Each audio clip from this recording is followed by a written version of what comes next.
Salama, salama, peuple de Dieu, soyez bénis abondamment.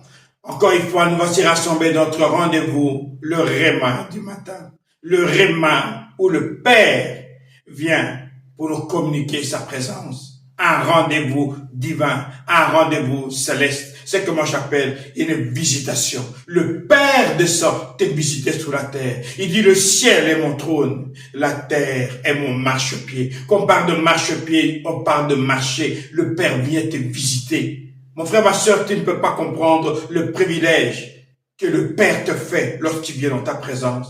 Mon frère, ma soeur, quand tu rencontres une personnalité, tu ne restes jamais le même et tu ne restes jamais les mains vides. Quand le Père descend, c'est pour te communiquer la vie et te donner ce que ton cœur désire et prendre soin de toi. Mais ici, on voit, Dalila a réussi à dompter Samson.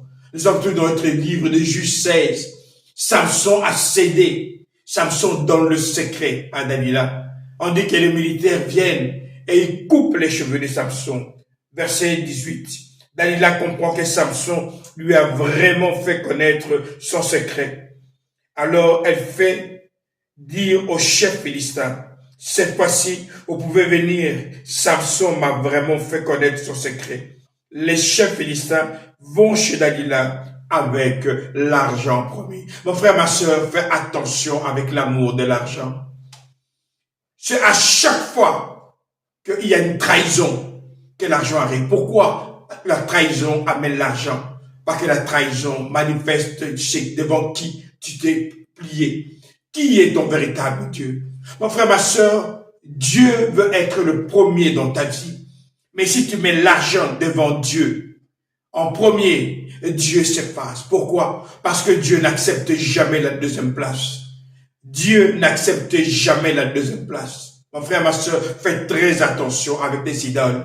Je ne sais pas quelle est ton idole dans ta vie. Qu'est-ce que tu mets devant Dieu? Devant cette idole dont tu te prosternes et tu mets derrière. Sache que quand tu fais cela, tu enlèves la gloire de Dieu. Samson a perdu tout. Pourquoi? Parce qu'il a aimé l'idolâtrie. Son idolâtrie, c'était la sexualité. Mais Dalila, elle a montré son idolâtrie, c'est l'argent. De la même manière que Judas a vendu le Christ avec l'argent, Dalila est venue également travailler avec l'argent. Pourquoi? Parce qu'il y a un secret dans l'argent. Le secret de l'argent, c'est que quand tu cherches l'argent et que l'argent devient ton maître, tu es en danger. Pourquoi? Parce que l'argent t'amènera à être pendu. Oui, l'argent t'amènera à te pendre. La pendaison, c'est quoi? C'est la mort. L'amour de l'argent t'amène beaucoup de maux. Lorsqu'on parle de beaucoup de maux, c'est beaucoup de souffrance. Mon frère, ma soeur, l'argent n'est pas une mauvaise chose. Mais cherche l'argent avec le Père. Car la Bible nous dit, ce qui vient du Père ne précède d'aucun chagrin. Mais ce qui vient du malin, oui, le bien mal acquis ne profite pas. Le bien mal acquis ne profite pas. Mon frère, ma soeur, si tu veux vivre la gloire de Dieu, reste attaché au Père. Je disais que quand le Père descend, il vient avec toutes les ressources afin de t'aider dans ton jour quotidien, dans ton pain quotidien, dans ta vie journalière, dans la peine du jour. Il descend pour cela. Mais beaucoup d'enfants de Dieu oublient cela. Il met Dieu en seconde partie. Il dit, je vais prier plus tard, parce que je dois aller au boulot. Mon frère, ma soeur, travailler, c'est pas mauvaise chose, mais mets d'abord Dieu devant. Pourquoi? Parce que quand tu mets Dieu devant, tu déclenches le miracle dans ta vie. Tu déclenches les surnaturels dans ta vie. Pourquoi? Parce que la présence de Dieu, c'est plus que l'argent. Psaume, Proverbe 8. Dieu est plus que l'or. Dieu est plus que les biens précieux. Pourquoi? Parce que c'est un bien qui est inestimable. C'est lui qui a trouvé Dieu.